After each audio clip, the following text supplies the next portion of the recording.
welcome back to RC Icons. So in this video, part 2 of the blizzards. So if you haven't seen the last video, we've got the 2 blizzards built out of 3 that I had. So in the first video, I had an original blizzard that we had stripped down for parts, and then I had the DX, which the body had not been done.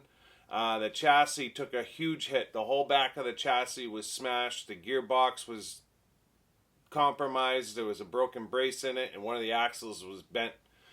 So basically, we took those 2 and we made a new DX chassis with all of the parts. So basically built one rig out of 2 chassis. And then we did the entire body set for it. Original body, original decals, the whole 9 yards. The thing looks absolutely gorgeous. And then the second blizzard, which is actually the 3rd blizzard, I thought in that video was an SR. So this was bought at the Larry Zabotny auction. It was sold to me as a Blizzard SR. Of course, Larry probably knew it wasn't an SR, but Larry was already gone. And Intigi, when they saw the Blizzard, they saw the SR box. They figured that it was an SR. I, looking at the pictures, didn't pick up on the fact that it was the original body, not the SR body, and then the plow was not the SR plow. So the long and short of it is, it's just another vintage Blizzard, not an SR. So we took this one, we ripped it completely apart, and we went brushless with it. So this, we took the mechanical speed control out, put 2 1060s in, and we're running 2 dual 2S batteries, one to each 1060 on the original 370 brushed motors. And then there's a single servo that controls the plow up and down. Still running plastic tracks. So this one, we ripped the brushed motors out and we put in a full brushless hobby wing system in it. 2 6500 kV brushless motors with 2 hobby wing brushless ESCs. Running 3S each. So there's 3S to this track and there's 3S to this track. So this thing is going to be mental. I am a little bit concerned whether or not it's going to throw tracks. We did do the metal track conversion on this, and the tracks are heavy. And what happens with those heavy tracks with the centrifugal force, it just wants to whip itself right off. That may be an issue in this video. We'll have to see. If it is, we may toy with the notion of putting the metal track conversion on the DX. These tracks are actually made for the SR.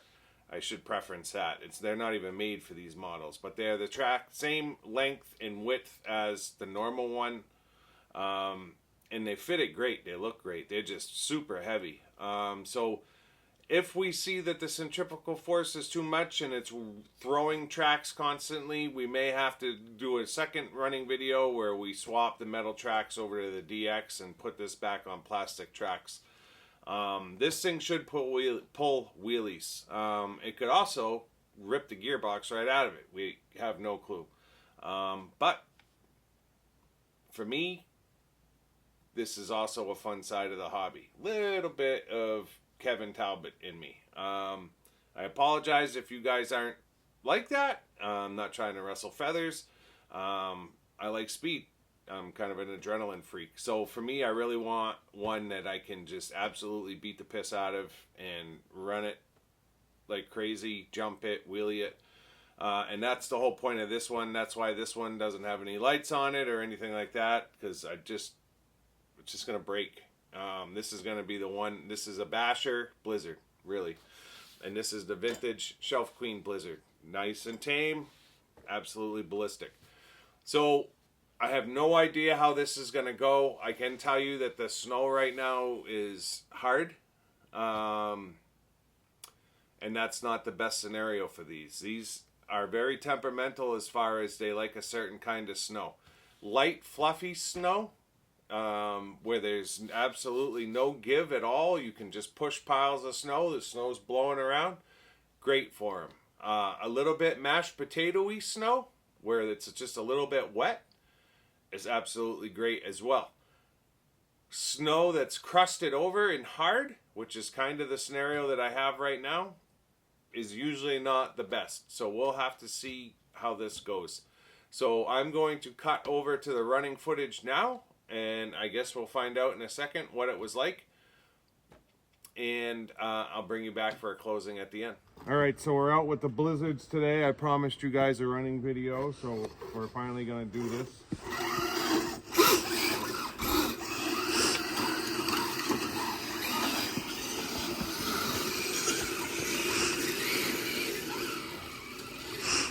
The blade kind of is hard on this rough surface, but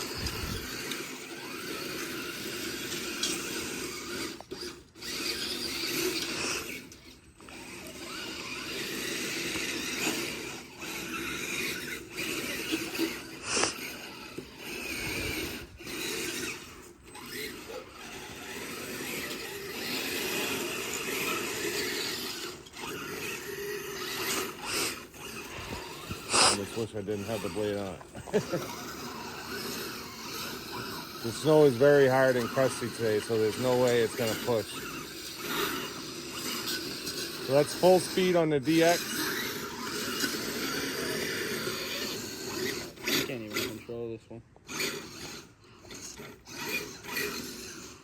Yeah, actually. Well, this one you have to hold the blade up. And you want to get, let's go over here where it's flat, somewhat flat. Let me see. Holy smokes. Oh, there goes the track. You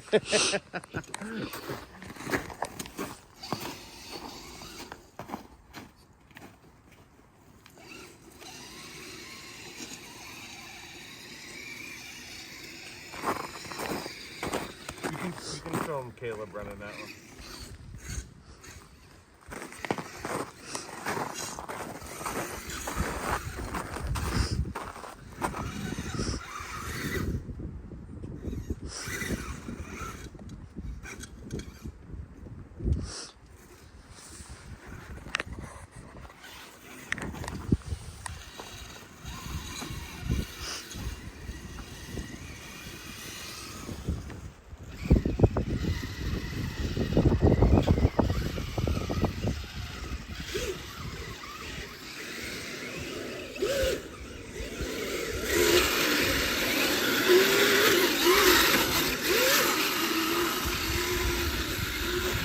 Pretty icy out.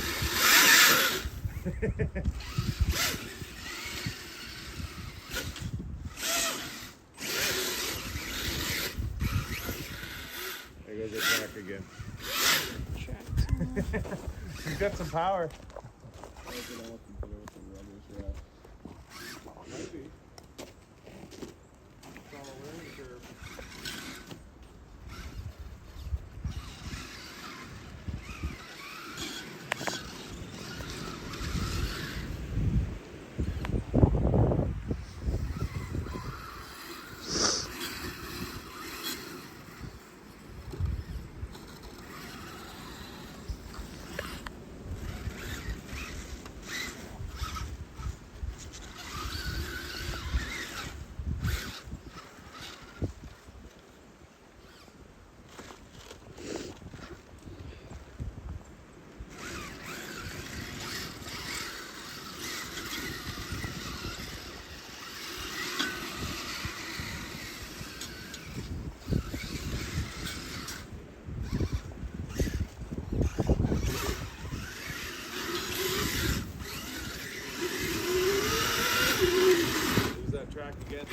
Again? Yeah, there's something bent in that front arm. It's throwing the track.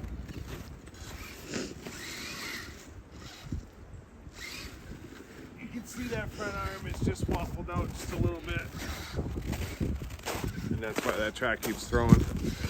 So it's going to take a little bit more work, but we'll figure it out. She does rip though.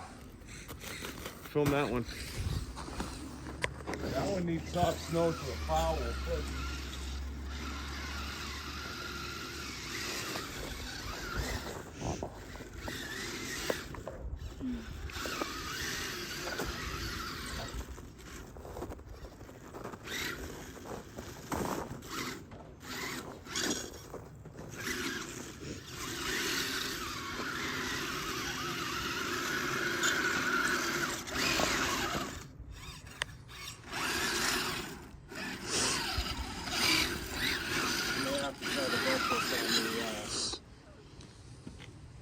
plastic track.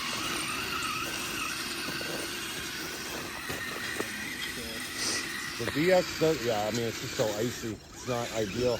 Well, it's not hard to control, it's just the controls are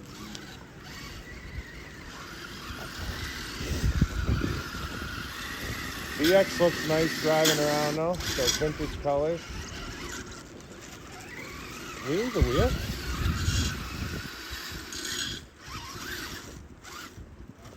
Oh, that's bad.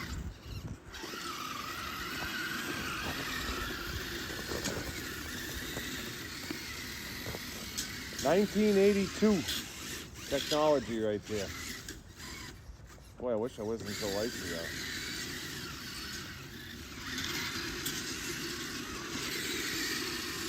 Yeah. So we had rain yesterday, and then today it got really cold.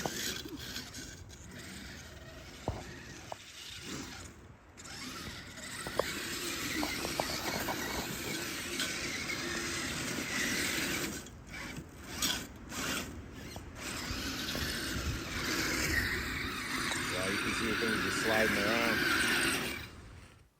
Well, wasn't the best. Wasn't bad, it just wasn't the best.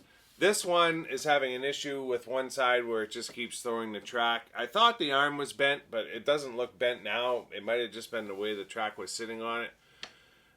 It might just be too much centrifugal force to be able to keep this thing on there. It might be the snow condition the way it is. It's just not getting enough bite to hold the track back, so it's spinning way faster than it should, and it's just throwing the track. It's like a tire blowing off of the wheel, like on an X-Max or something if you gear it up or put too much juice to it. This one ran actually really well. I think I just need to set it up where if I change the end point so that the plow is up constantly and then I just motion the servo down for the blade, then it will probably work better. The way that now I've never run these before, so I have no clue. But I set it up, like right now, there's an inch of clearance, and you'd think that'd be all right. But when this thing starts going downhill, it doesn't take much of a downhill slope for that plow to hit the table. Wasn't really thinking about that when I set it up. So I need this plow to be up in the air constantly. So I'm just going to reset the servo so that there is no up, and that the mid-travel of the servo, the plow is up all the way so that the servo can only travel one direction, and that's down. So I'll readjust that for the next running video because that is absolutely essential. It just kind of skated around and did its thing. The snow is really hard, like I showed in the video. There was one point where this thing was just sliding down the hill sideways, right? So, I mean, it's just not the right conditions. So I'll be honest, I was kind of rushing the day. I should have filmed the running video 2 days ago. It would have been a hell of a lot better, but I just didn't have time. So my family and I are leaving on holiday tomorrow for 8 days. Now, you guys are seeing this in the future, so I'm already home in real time. It's supposed to be 56 next week. 50 at least one day, 56, high 40s. So I'm hoping that when I get back, there is still snow. I'll get back, it'll be March 4th. So usually we have snow through the first half of March anyways, but this has been a really mild winter. I wanted to get some running footage before I left in the event that we don't see any more snow, then that's it. Like, I built these for next year, and that kind of sucks. So I'm hoping, even more so now that I've run them a little bit, because now I know they're capable. I'm hoping that when I get back from holiday, I will have an opportunity, and I'm going to seize the first if there's a snowstorm, it may be snowing and we're out there, which would be a cool shot anyways. But I'm hoping we'll have another opportunity to show you guys what these can do. It was a nice little teaser video. You can see that this one definitely, the gearbox can take the power. It rips. It will probably do better with plastic. It takes nothing to swap the tracks. So if we get another opportunity, we can leave the metal tracks on to start. And if we throw one, and if the snow is better and we're still throwing a track, then at that point we're just going to throw plastic ones back on. Take the metal ones, we'll put it on this. In the meantime, I'll get the plow adjusted up to where it's up all the time in its highest point. And the next video should be a hell of a lot better. Now, typically I would just wait and put that running video into this video, but in the event that we don't get snow, I don't want to do that to you guys where I built the 2 rigs and then I don't follow up for 9 months. Like, that kind of sucks. So regardless of how it went, I'm going to air this video and hopefully we'll have a second opportunity to do it again. You guys will have to let me know in the comments. I thought this one looked absolutely awesome, just kind of tooling around just because of the colors. Like, that vintage vibe of the way that this one looks, I thought just looked awesome. This one, you can tell, is just going to be a monster. So we got a small taste, but hopefully, like me, you guys can see the potential in this and you're excited for the next run. So if you're not already a subscriber, I'd ask you to consider subscribing to support the channel. If you do that, hit the all notifications so that you don't miss the future video, I'm going to say, hopefully, with the blizzards again. Throw me a comment. Let me know what you think. If you have one, what's the best snow? Is it light fluffy or is it a little mashed potato-y? I would think it would need to be a little bit mashed potato-y. Light and fluffy would be cool, but it's still not going to give you the bite that like a little bit of a stickier snow will give you. So I'm hoping, like I said, that we can do this again. Let me, like I said, let me know in the comments. Give me a thumbs up. Give me a thumbs down. Just give me a thumb. Any thumb. I don't care. It's fine with me. And until next time, we'll see you soon. Thanks.